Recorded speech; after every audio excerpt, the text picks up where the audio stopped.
Okay, so this is our fourth module. I know this has been a little bit hectic. We have had two of the sessions kind of not go as usual, right? We had our first one kind of canceled due to the weather, and then because of an exam last week, we had most of our teaching team gone. But other than that, I just wanted to say I'm pretty proud of the work that you guys have been putting in. This is my third time teaching this, along with everybody back here. And overall, this has been like the highest quality of work that we received. So you guys have been doing great. I know this hasn't been ideal, but there's nothing that we can do about it. So I apologize a little bit about that. So we're in the end game of the class. This is week 4. So we're going to be discussing what the final project is. We're going to show you what the requirements for it are. We'll do a quick little demo. Today is going to be probably 75% workshop. So we're going to show you basically the basic requirements for the project. How to render your image, right? That's one aspect of the project. And then how to throw it into a slicer for 3D printing. That's the other aspect of it. So if you guys have any questions, of course, just let us know. But we're quickly going to show you this presentation. Okay, so this is the final project that we discussed on week 1. Again, we're showing it back to you on week 4. So the final project consists of 6 points.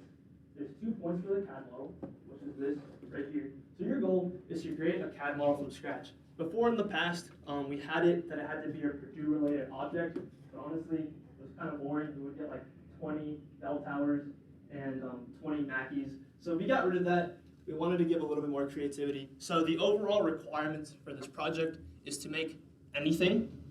I'll show you a couple examples in a minute of some of the really, really good ones we've had before in the past.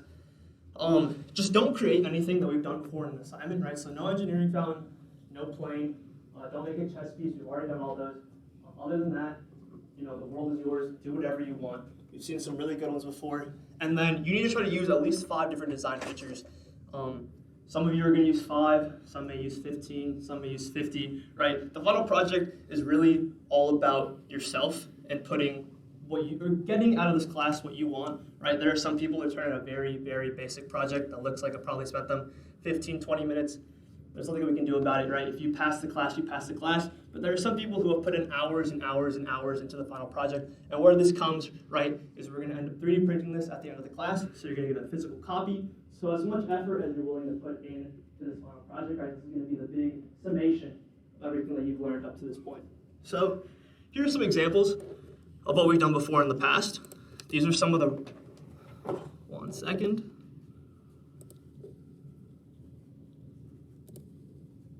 Nope. Okay, here we go. So these are all from last semester. This is when we allowed people to start. Okay, one more try.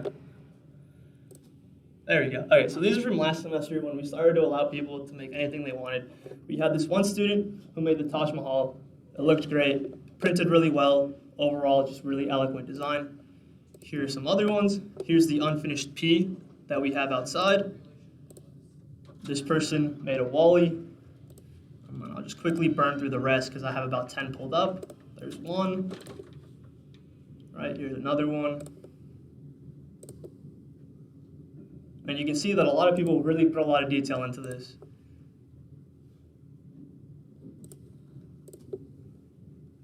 Let's see. This person made Ross Aid. This one turned out really well because they put graphics into it. If you zoom in, there's actually like details on the scoreboard, which I thought was funny. And then we have this one, which I really liked.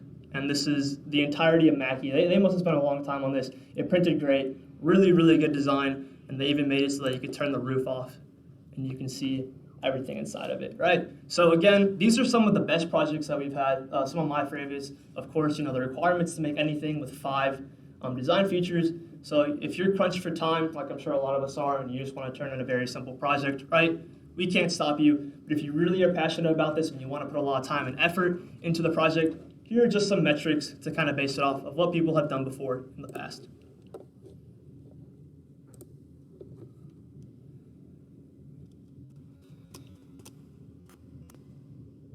Again, here are some ideas. We always try to encourage you, again, to do whatever you want. But if you're stuck with, too much freedom, here's always some good ideas. You could do something Purdue related if you wanted, something related to your major, something related to where you're from, any hobbies or interests.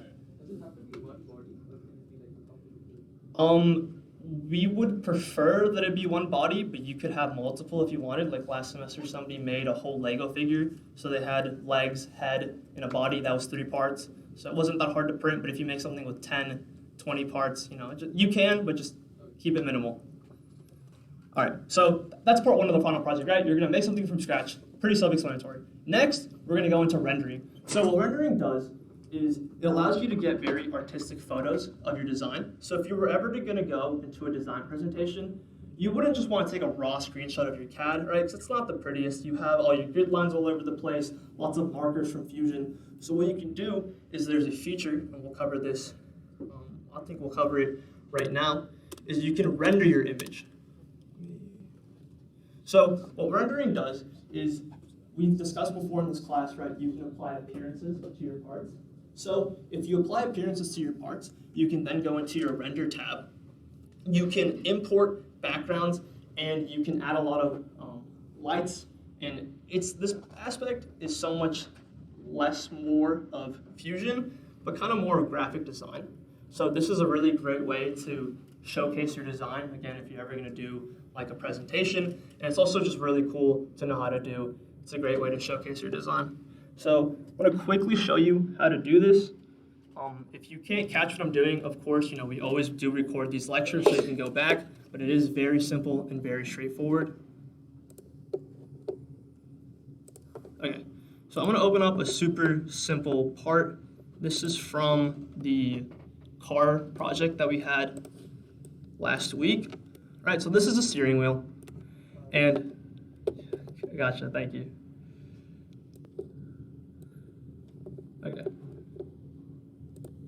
Okay, so, all right, this is the steering wheel from the last week's assignment, and what we're gonna do is we wanna prepare this for a presentation, right? So we just took a screenshot like this, right? You can see that this probably wouldn't look the best on a PowerPoint slide, right? There would be ways to make it better, and that's why we choose to render. So the first thing you're gonna do is you wanna apply appearances to these bodies. So you can right-click, and under appearance, right, all things we've done before, you wanna add some sort of appearance to it so that you get a good look from your image.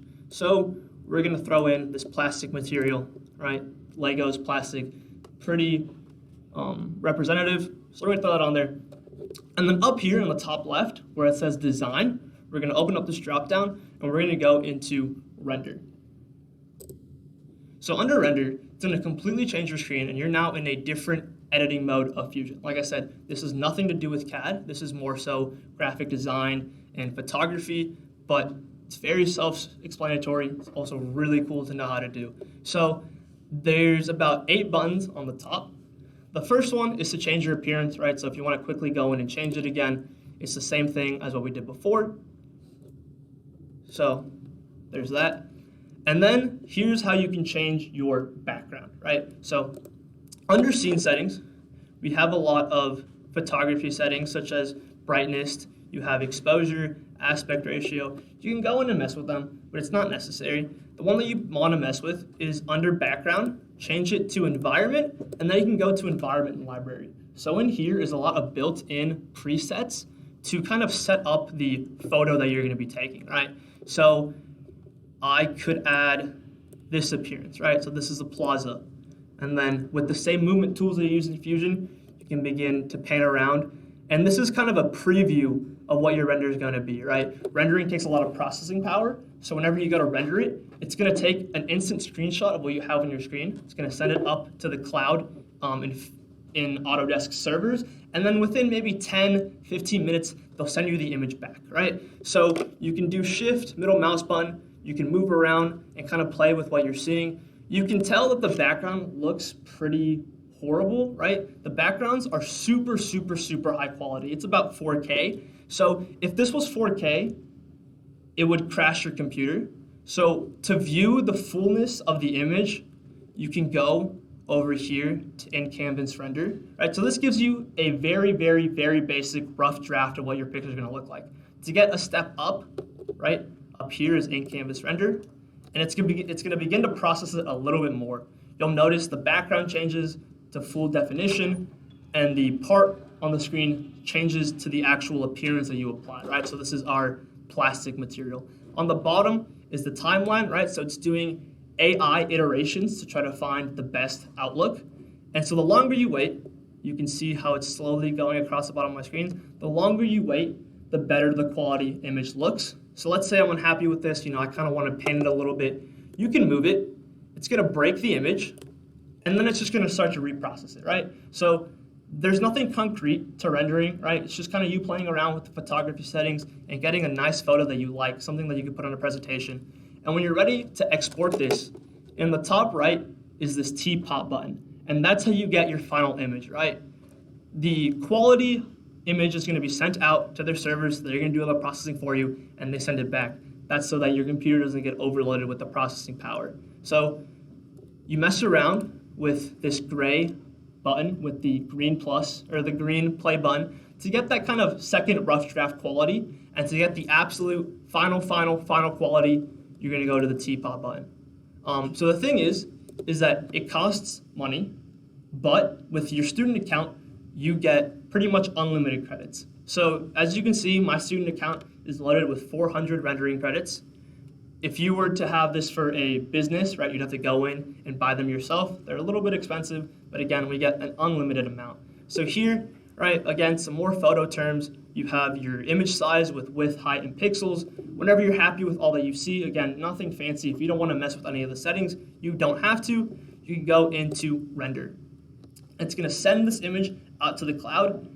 And the only thing I'm going to note is the time, right? So I don't know if you could see that, but it said about 20 minutes.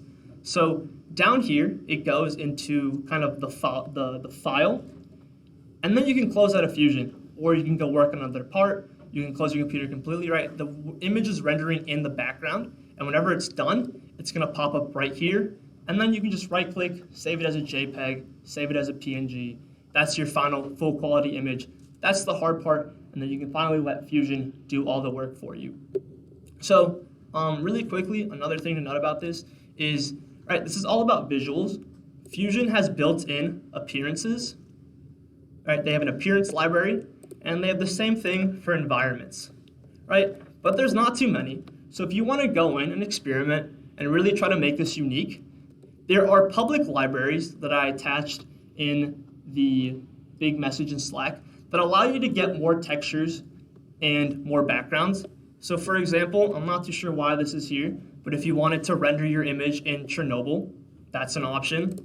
There are some other ones, like if you wanted to render it in a really clear blue sky, there are some factories down here. If I scroll down enough, there's some professional photo studios, right? That's completely optional, but that's just to show you that if you go into the community, there are tons of resources to get kind of a better, more quality finish. And again, with the final project, you get as much out of this as you're willing to put in. So if you want to mess around with that, those resources are there. There's some really cool stuff you can do with rendering. Okay, is there any questions about that? I know I went kind of fast and just kind of hovered over all the terms, but as I said, there's really only 6 buttons on the screen. If you kind of understood the process right, you throw your part in there with an appearance, you put a background on, it's going to be really fuzzy. If you push that green play button, it'll render it a little bit more, and once you're happy with what you see, you push the final render button, sends it out to the servers, and in about 10, 15, 20 minutes, it comes back to you right on that same page, and then you can save that to a PNG or JPEG. Is there any questions? Okay, sweet. So the other aspect of this final project, right? 6 points. 2 of them are for making the model and just turning it in. The other 2 are for creating that rendered image and turning it in, right? So that's 4 points. That's 4 to 17 of this entire class.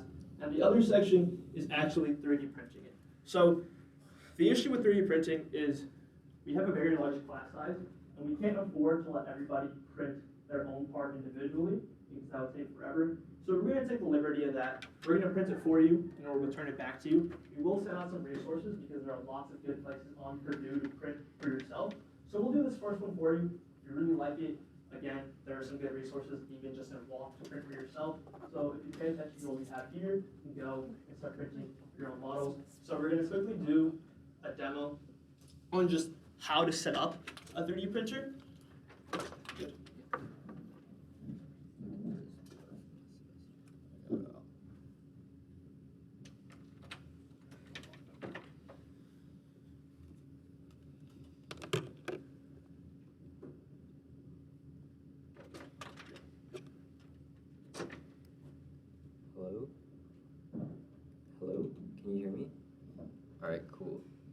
So now we're going to be going into the whole 3D printing section. Let's see, where's the... down there. Okay.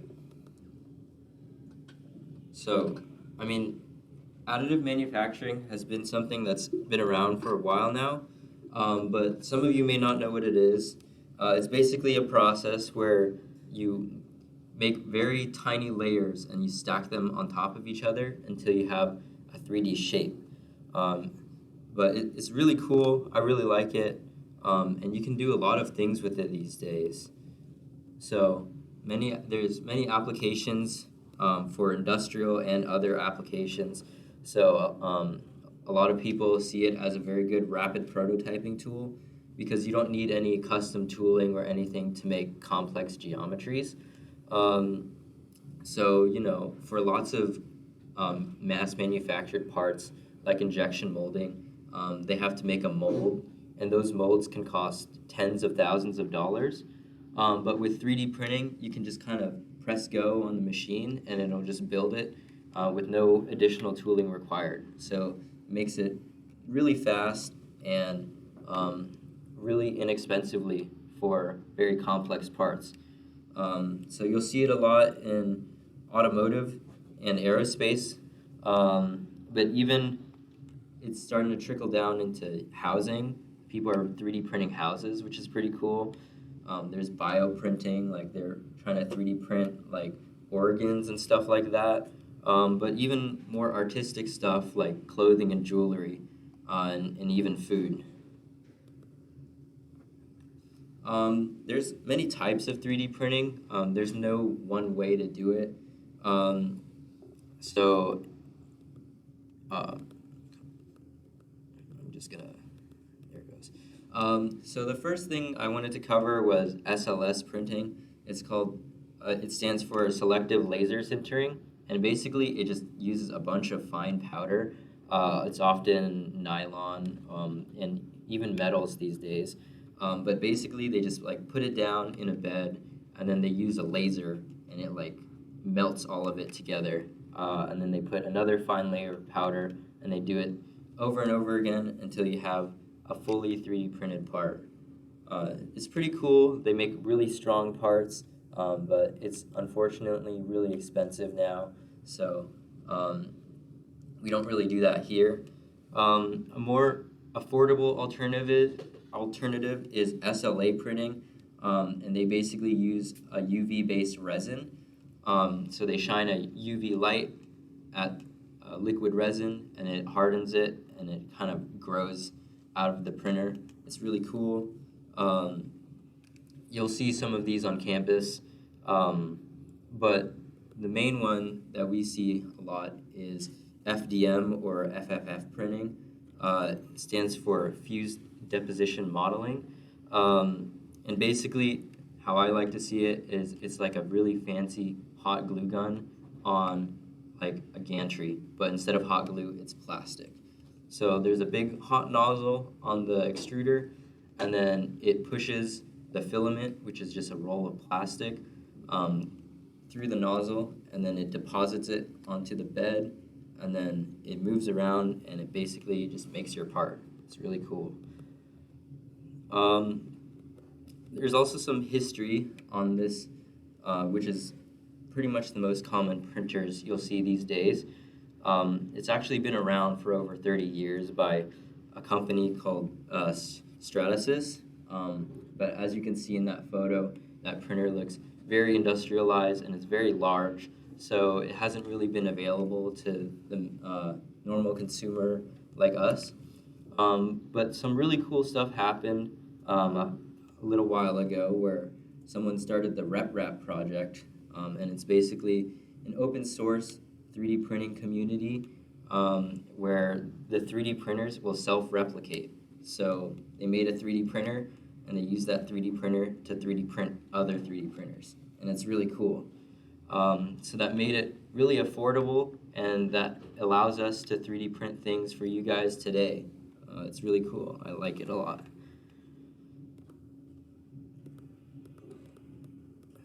So, I kind of covered the basics of 3D printing earlier, but this is kind of a more in-depth view of how it works.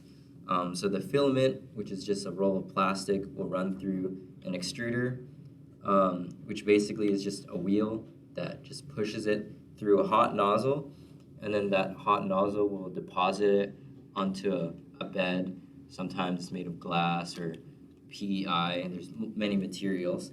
But yeah, it deposits it onto the build plate, and the nozzle moves around, and then it'll follow paths created with G-code, which we'll cover in a minute, and then eventually you'll have your fully 3D printed part.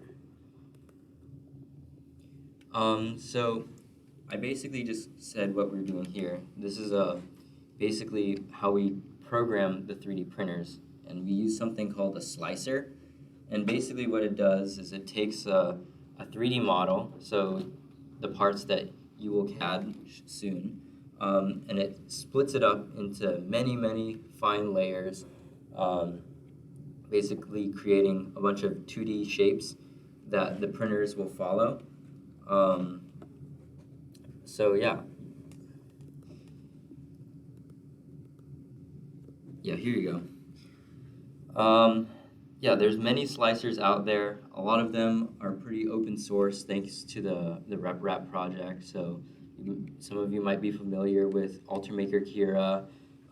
But today we're going to be using Prusa Slicer, which is my favorite slicer, and I think it's pretty easy to use.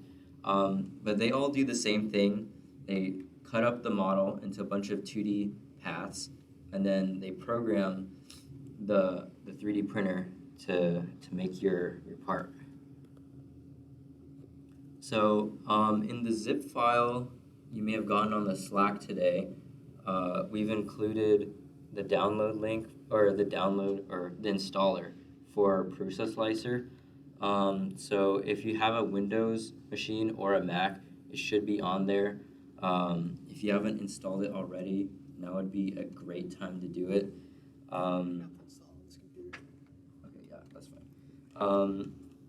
I guess I can walk you through it because we haven't installed it on here either. You gotta close it to the slides. Oh.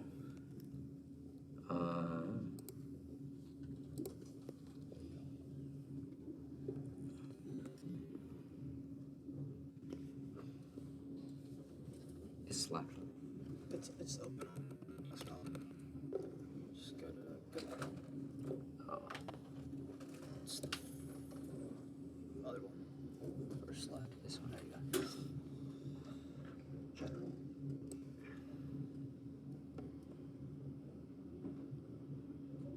Okay. So, is it this one? Oh wait, no, that's a PowerPoint. So for us, we're on a Windows machine, so we're gonna download the Windows one. Then it'll download, and it'll just kind of walk you through it, just like installing any other program. I promise it's not a virus, so don't worry. Nice, internet being slow.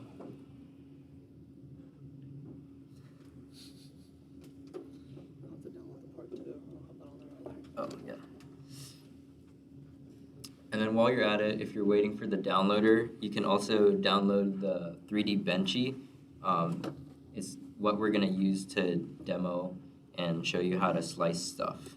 It's a little boat, and it's actually kind of like a torture test for the 3D printer because there are limitations to what FDM printers can do.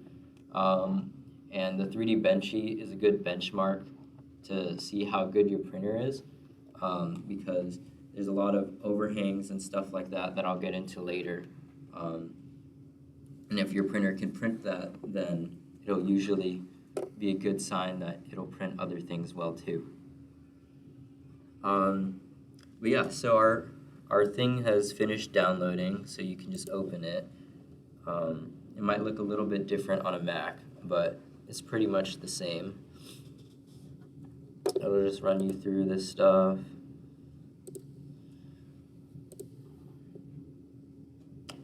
that's okay.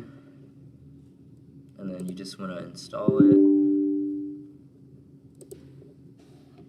It might be a few minutes or so. It's pretty quick usually.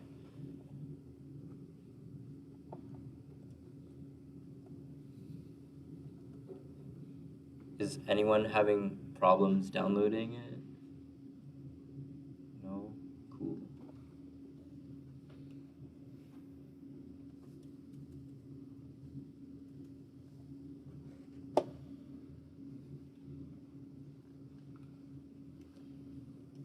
Okay, cool. Yeah. Is it gonna launch itself?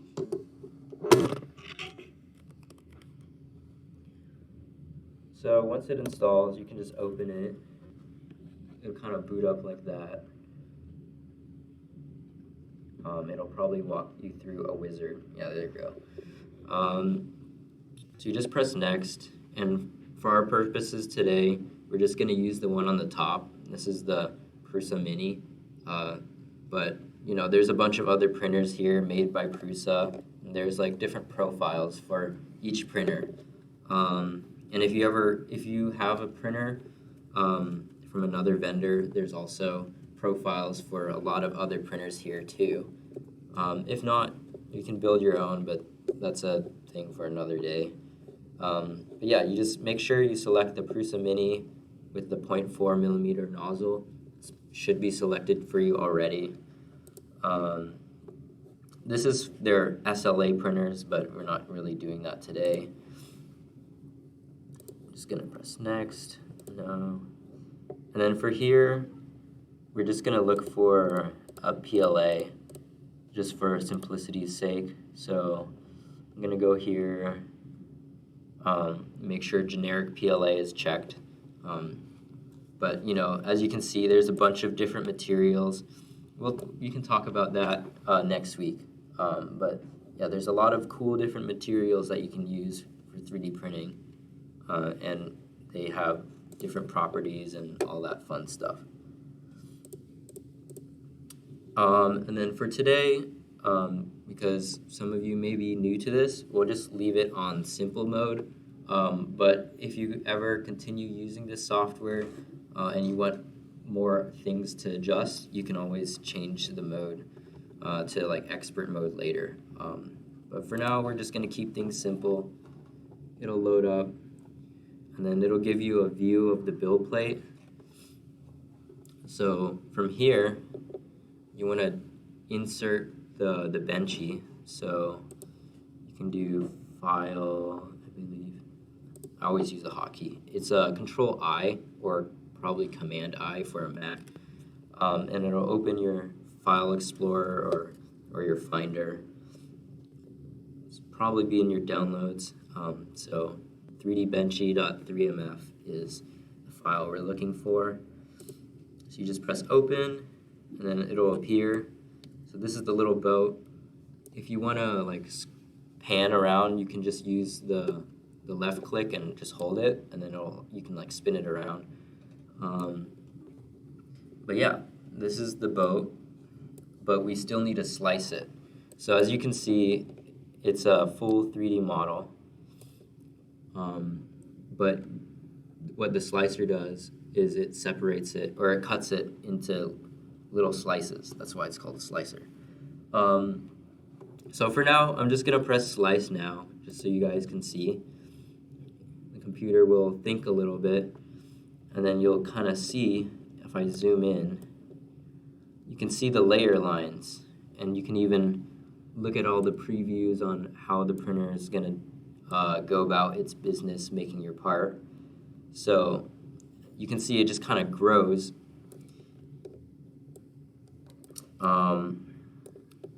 But you can even see all the individual movements of the printer. So this little gray arrow is the print head, and you can kind of drag along to see the path that it's going to take. So you see it kind of draws all these 2D shapes, and then once it finishes, it goes up by a little bit. In this case, it's 0.15 millimeters. It'll go up that much, and then do it all again until you have a completed part. But yeah, so this is the 3D Benchy. It'll give you some statistics down here in the bottom right. So you see this will take, almost 11 grams of filament, and it'll probably take close to 2 hours. But yeah, that's just kind of the basics of a slicer. There's a lot of different settings you can change, like the infill. So that'll change how dense the inside is, because a lot of these prints are hollow. If you look at it, there's this little squiggly line that goes up as I drag this, and that's the infill. So you see it's actually hollow. So if we wanted to change that, we can go into the drop down over here. Let's change it to 40 just because we can. And every time you make a change, you have to reslice it because it has to generate the path for the printer again. So now that we did it at 40% infill, you see these squiggly lines are a lot more dense. So it'll use more material, but if you want a stronger part, that's sometimes what you want to do. Another thing to make your parts stronger, if you go into the print settings tab on the top left, you can change the number of perimeters, which is basically the number of lines that goes around the outside of your part. So right now it's 2, and if I zoom in, you can see these 2 different lines right here. If we wanted it stronger, you can increase that to like 3,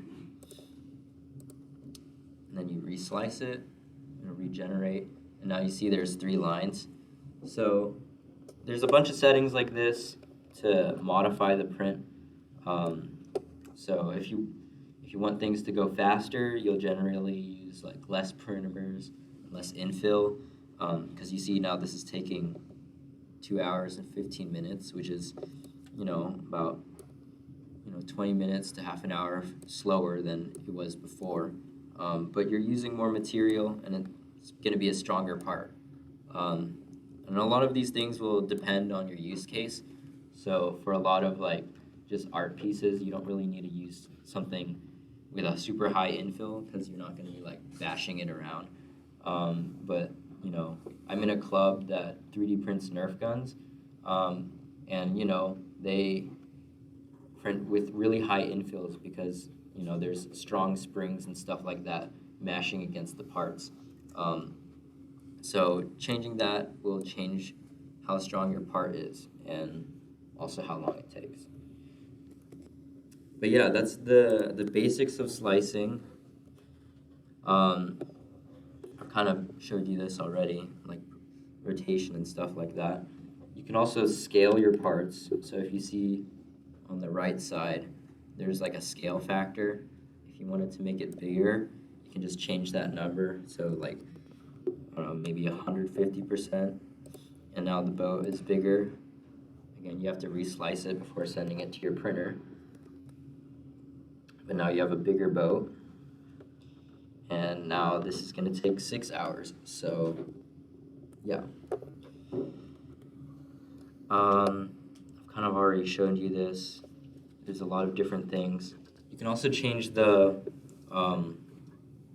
type of infill, so like the shape of the infill. It defaults to gyroid because generally people like that because it looks cool while it's printing, and it's also strong in many directions. But there's a bunch of different choices. Like rectilinear is basically just a bunch of rectangles. It prints a little bit faster, but it's not always the best. It just kind of depends. A lot of this depends on your use case. Let's see. Supports. Okay, yes. So for many parts that you run into, sometimes there's going to be an overhang that is too large. In this case, it's probably fine, but because you're printing out of a nozzle and you're just kind of sometimes printing in thin air, like the top of this little window here. Let me find the layer. Okay, yeah. So you see this blue line right here is a bridge where it's just printing in thin air, And for many printers, bridging can sometimes be an issue because printing in thin air is not always the easiest thing to do. So there's something called support material. You can see it above infill. So if you change it to maybe everywhere, it'll place supports where it seems fit, and it'll help you support these overhangs or wonky parts. But generally, we like to avoid using supports because it wastes material and it takes longer. So this part is taking another hour to finish because we enabled supports. Wow, okay, that is not working. But yeah, that's what supports do. They can support overhangs or other weird geometries if you ever run into that. But because you're the designers, you can try to CAD, to like you can CAD the supports out, as in like you can make sure you don't have overhangs that are too long, or you can make the angles of your parts a little less steep, and that'll help you with print time and print quality and like materials and all that stuff. So this is going to be your assignment. You already seen the benchy, but we've kind of given you a couple of different parameters to change. This is just like a quick slicing assignment. You can do it now, you can do it later. But basically you're going to be using the printer that we showed you earlier. You want to change the speed or the layer height. So it defaulted to 0.15, but you can change it to be more fine or more coarse. Of course, doing that makes you have more or less layers, which adds time or loses time, just depending on which way you go. But yeah, there's a bunch of parameters that we have for you, and doing that will give you a benchy that's a little bit bigger than normal, but you can screenshot that and send that to us for your assignment, for the slicing assignment.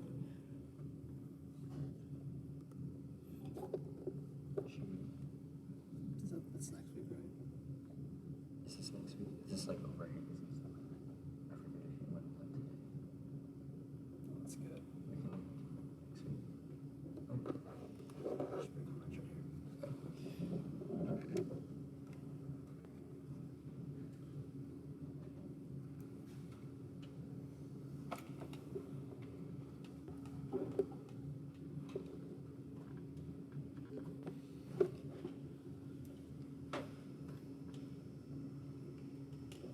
Okay, so just some final closing remarks. If you haven't picked up from this class so far, right, a lot of this learning is through kind of independence and trial and error. So that was a really quick 40-minute demo. I know that might have been overwhelming, showing you so much in a short amount of time, but I can attest for myself personally, and all the leads back here, the way that we learned how to CAD, the way that we learned how to use the render tool, and the way that we learned how to slice was through self-taught, right? The PowerPoint slides are plenty enough just to show you the steps if you get confused. And of course, the lecture is recorded, so we're about to end it, upload it, if any of you need it. So we covered the final assignment, right? Your goal is that you create anything that you'd like. Again, don't copy any of the prior assignments, and use at least 5 different CAD tools in that project. We talked about rendering.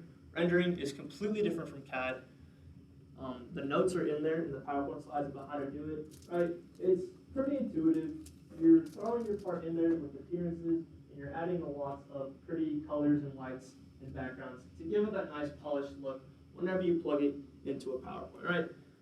You can mess with it as much as you like. If you want to get a really good, clean, polished product, right, just tamper with it, spend some time playing around with it. But again, of course, we understand if you have other things to do, don't worry about it. Just meet the requirements and turn it in. And then there's the 3D printing slicer. It can be a bit of a behemoth. I will tell you, about 90–95% of the settings on these slicers are kind of irrelevant for the beginner to novice printer. Andrew did a quick demo, just kind of showing you what to do. All we're expecting is for you to get that demo part, plug it into Prusa, match the couple parameters that we have on that one PowerPoint slide, and send it back to us. If you didn't understand any of the terminology of infill, supports, and density, we'll cover those a lot more in the next week's session, which is the final printing session. It's about an hour, but we're just going to kind of tell you the parameter trade-offs of kind of what goes on internally with the material science of printing your part. And let's see what else. So again, I want to apologize for just how hectic this class has been so far with all the kind of unexpected things that we've had pop up. So if any of you have had issues turning in assignments, we're going to extend the due date. This class officially ends next Wednesday.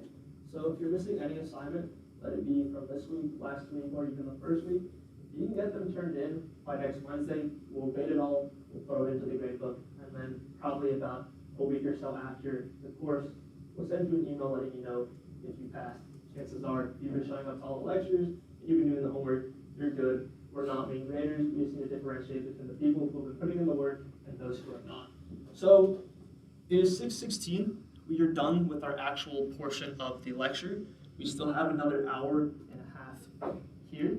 So any of you have somewhere to be, you can go ahead and leave. But I'd highly recommend you take advantage of this time. This is kind of where the true light of having multiple TAs comes into effect, because you are designing stuff that does not have blueprints, right? You're making things from your mind. So if you come across an issue of how do I do this, this is where you can call us over.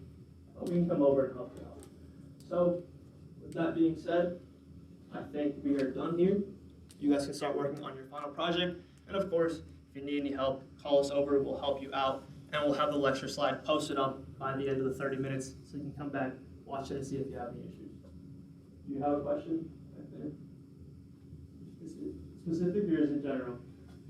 No, and let it right back there. No? Okay. All right. Yes. Okay. Yeah. So last remark is with the plane assignment. So the plane assignment is a bit of a behemoth. It's really, really cool because it works with the form tool.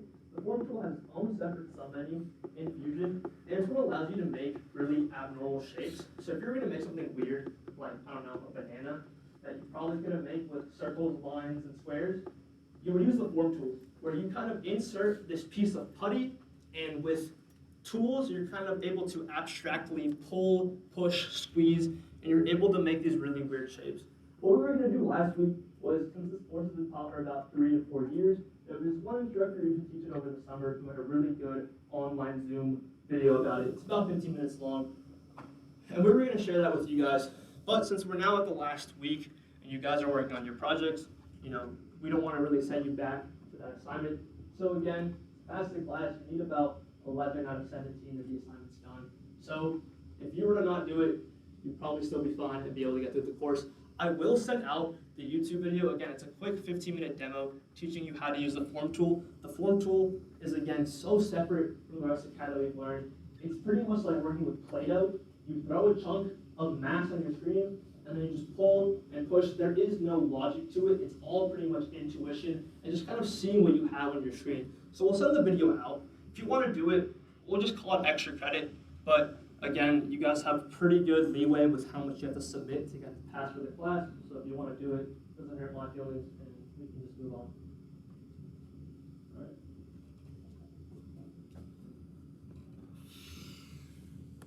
right.